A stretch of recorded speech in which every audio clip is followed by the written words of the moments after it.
Have you ever wondered what it would be like if the world you lived in completely changed, turning your life upside down?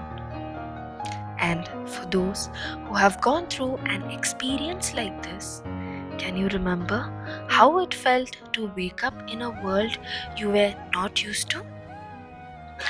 Even though life can throw many curveballs your way, the way you tackle them can redefine you as a person. ಎಲ್ರಿಗೂ ನಮಸ್ಕಾರ. ನನ್ನ ಹೆಸರು doctor Manjula ಅಂತ. ಈ ಒಂದು 5 ನಿಮಿಷದಲ್ಲಿ ನಾನು ನನ್ನ ಅನುಭವದ ಬಗ್ಗೆ ಮಾತಾಡೋಕ್ಕೆ ಇಷ್ಟಪಡ್ತೀನಿ. ನನ್ನ ಮಗಳು ಅದಿತಿ, ಅವಳು 2004ರಲ್ಲಿ ಹುಟ್ಟಿದ್ದು. ನವನೀತ್ ಮದರ್.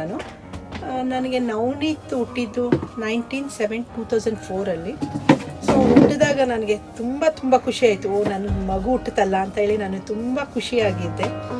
ಓಕೆ, ಆ ಖುಷಿಯನ್ನು ಸಂಭ್ರಮಿಸಿದ್ದು ನಾನು ಕೆಲವು ತಿಂಗಳುಗಳು ಮಾತ್ರ. ಅವನಿಗೆ ಹಿಯರಿಂಗ್ ಲಾಸ್ ಇದೆ ಅಂತ ಗೊತ್ತಾಗಿದ್ದು ನನಗೆ 9 ಮಂತ್ಸಲ್ಲಿ. 2005 ಆಗಸ್ಟ್ ಹೊತ್ತಿಗೆ ಅವಳು ಒಂದು 8-9 ತಿಂಗಳು ಮಗು ಆಗಿದ್ದಾಗ ನನಗೆ ಸ್ವಲ್ಪ ಅನುಮಾನ ಇತ್ತು. ಅವಳಿಗೆ ಸರಿಯಾಗಿ ಕೇಳಿಸಲ್ಲ, ಅವಳು ನಾವು ಮಾತಾಡಿದ್ರೆ ರೆಸ್ಪಾಂಡ್ ಮಾಡಲ್ಲ ಅಂತೆಲ್ಲ ಸ್ವಲ್ಪ ಅನುಮಾನ ಇತ್ತು. ಎಷ್ಟು ಸಂಭ್ರಮದಿಂದಿದ್ದ ನನ್ನ ಮಗು ಹುಟ್ಟುತ್ತಲ್ಲ, ನಾನು ತಾಯ್ತನ ಅನುಭವಿಸಿದ್ನಲ್ಲ ಅಂತ ಹೇಳಿ. ಸೊ ಅವನಿಗೆ 9 ಮಂತ್ಸಲ್ಲಿ ಹೀಗೆ ಪ್ರಾಬ್ಲಮ್ ಆಯಿತು ಅಂತ ನನಗೆ ಗೊತ್ತಾದಾಗ ಒಂದು ಬ್ಲ್ಯಾಕ್ ಕವರ್ ನನ್ನ ಮುಂದೆ ಬಂದು ನಿಂತಂಗಾಯ್ತು. ಅದಕ್ಕೆ ಒಂದು ಬೇರಾ ಟೆಸ್ಟ್ ಅಂತ ಮಾಡಿಸಿದ್ವಿ. ಅದರಲ್ಲಿ ಅವಳಿಗೆ ಸಿವಿಯರ್ ಆ್ಯಂಡ್ ಪ್ರೊಫೌಂಡ್ ಡೆಫ್ನೆಸ್ ಅಂತ 2 ಕಿವಿನಲ್ಲೂ ಇದೆ ಅಂತ ಗೊತ್ತಾಯಿತು. ಈ ವಿಷಯನ ಅಕ್ಸೆಪ್ಟ್ ಮಾಡ್ಕೊಳ್ಳೋಕ್ಕೆ ನಮಗೆ ಒಂದು 2-3 ದಿವಸ ಬೇಕಾಯಿತು. ನಂತರ ನಮಗೆ ಯಾರೋ doctor SR Chandrashekar speech and hearing centre ಬಗ್ಗೆ ಹೇಳಿದ್ರು. ಅವಾಗ ಅಷ್ಟು ಇದ್ರ ಬಗ್ಗೆ ಅವೇರ್ನೆಸ್ಸು ಇರಲಿಲ್ಲ, ನಮಗೂ ಗೊತ್ತಿರಲಿಲ್ಲ. ಸೊ ಅಲ್ಲಿ ಹೋದ್ವಿ. ಆಮೇಲೆ ಅದೆಲ್ಲ ಪ್ರಿಲಿಮಿನರಿ ಟೆಸ್ಟ್ ಆಯಿತು.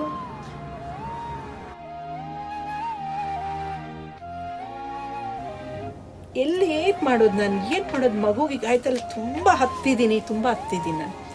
ನನಗೆ ಏನು ಮಾಡಬೇಕು ಅಂತ ಗೊತ್ತಿಲ್ಲ. ನಮ್ಮ ಫ್ಯಾಮಿಲಿಯಲ್ಲೂ ಯಾರಿಗೂ ಯಾವುದೂ ಇಲ್ವಲ್ಲ, ಯಾಕೆ ಇವ್ನಿಗೆ ಈಗ ಆಯಿತು ಅಂತ ತುಂಬ ಸಫರ್ ಆಗಿದ್ದೀನಿ, ತುಂಬ ಹತ್ತಿದ್ದೀನಿ. ಬಟ್ ಯಾಕೆ ಸಪೋರ್ಟ್ ಮೈ ಹಸ್ಬೆಂಡ್ ತುಂಬ ನನಗೆ ಸಪೋರ್ಟ್ ಮಾಡಿದ್ರು. ಇಲ್ಲ, ಇದಕ್ಕೇನಾದರೂ ಪರಿಹಾರ ಇರುತ್ತೆ, ಖಂಡಿತ ಹುಡ್ಕೋಣ ಅಂತ ಹೇಳಿ. ಪ್ರಿಲಿಮಿನರಿ ಟೆಸ್ಟ್ ಎಲ್ಲ ಆದಮೇಲೆ ಹಿಯರಿಂಗ್ ಏಡ್ ಟ್ರಯಲ್ಲು ಆಯಿತು. ಹಿಯರಿಂಗ್ ಏಡು ತೊಗೊಂಡು ಕೊಟ್ವಿ. ಅಷ್ಟೊತ್ತಿಗೆ ನಾವು ಪೇಪರಲ್ಲಿ ಒಂದು ಆರ್ಟಿಕಲ್ ಓದಿದ್ವಿ ಡಾಕ್ಟರ್ ಶಂಕರ್ ಮಡಿಕೇರಿದು ಕೋಕ್ಲಿಯರ್ ಇಂಪ್ಲಾಂಟ್ ಬಗ್ಗೆ. ತಕ್ಷಣ ಅವ್ರನ್ನೂ ಭೇಟಿ ಮಾಡಿದ್ವಿ.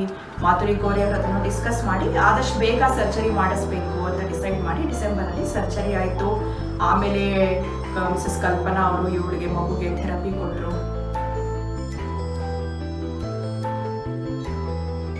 ಇವನಿಗೆ ಇಂಪ್ಲಾಂಟ್ ಆಯಿತು. ಇಂಪ್ಲಾಂಟ್ ಆಗಿ ತಿಂಗಳ ಏನು ಮ್ಯಾಪಿಂಗಲ್ಲಿನೂ ಖಂಡಿತ ಒಂದು ಪ್ರೋಸೆಸ್ ಮೇಲೆ ಹೋಗ್ತಾ ಹೋಯಿತು. ಖಂಡಿತ ಒಂದೊಂದು ಸ್ಟೆಪ್ಪೇ ಮೇಲೆ ಹೋಯಿತು.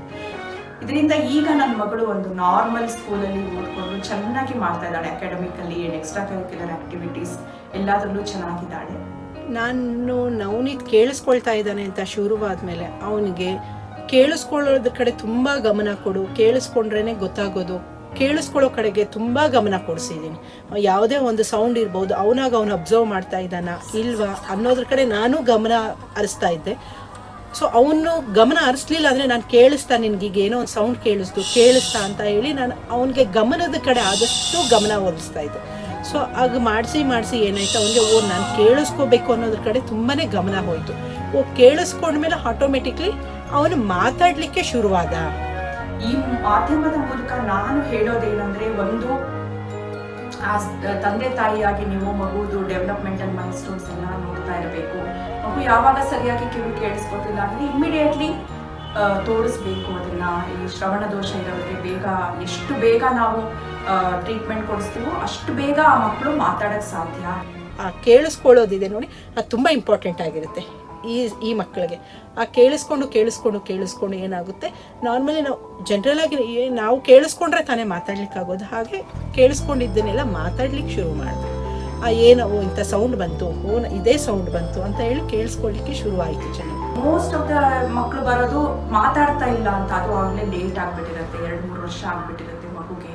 ಆವಾಗ ನಾವು ಕಾಕ್ಲಿಯರ್ ಇಂಪ್ಲಾಂಟ್ ಮಾಡಿ ರಿಹ್ಯಾಬಿಲಿಟೇಷನ್ ಕೊಟ್ಟರು ಸ್ಪೀಚು ಅಷ್ಟು ಎಫೆಕ್ಟಿವ್ ಆಗಿರಲ್ಲ. ಅದಕ್ಕೆ ಆದಷ್ಟು ಬೇಗ ಇದಕ್ಕೆ ಟ್ರೀಟ್ಮೆಂಟ್ ಕೊಡಿಸೋದು. ಒಂದು ಸರ್ಜರಿ ಒಂದೇ ಅಲ್ಲ ಇಂಪಾರ್ಟೆಂಟು, ಅದ್ರ ಜೊತೆ ಅದಾದಮೇಲೆ ನೆಕ್ಸ್ಟು ಥೆರಪಿ, ಸ್ಪೀಚ್ ಥೆರಪಿ ಅದು important.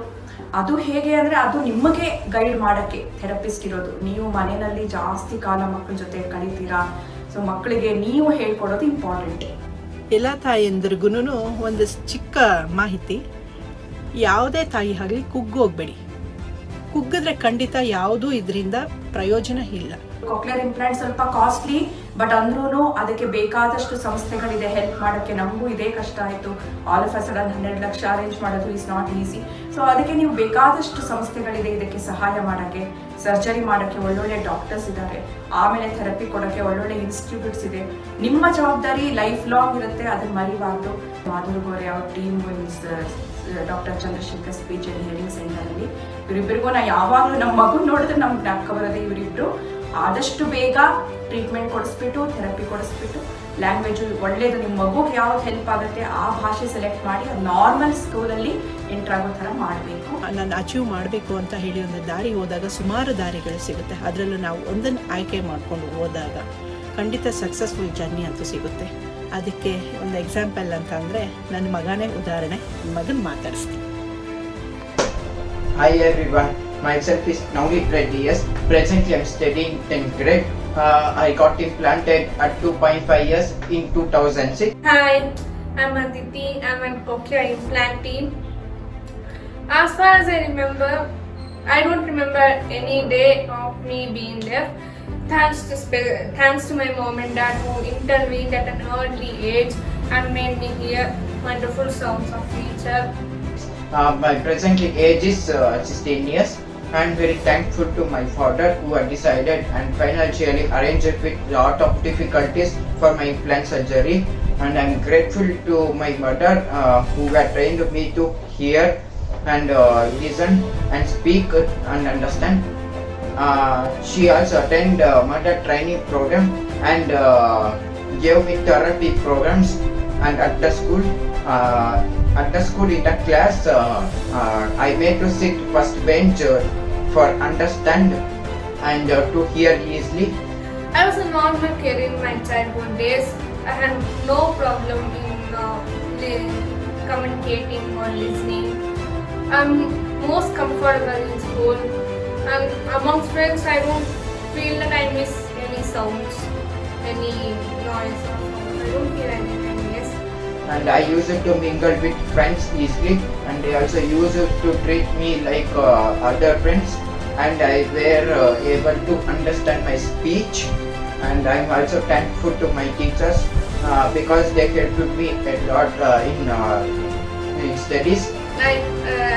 My thanks to technology and cochlear company who made people like us to hear the sounds of nature, and my special thanks to doctors and therapists who make this technology work. Parents, I request you people to create an opportunity of your kids, and by providing the proper training and schedule by the trainees. And I think patience and planning is the key of success of that kid like me. Success is not a destination, success is the journey. So dear kids and parents, be good and happy and all the best. And one more thing, I have an undue advantage over normal people. When I choose not to hear anything, I just take off my processor. Thank you for everything.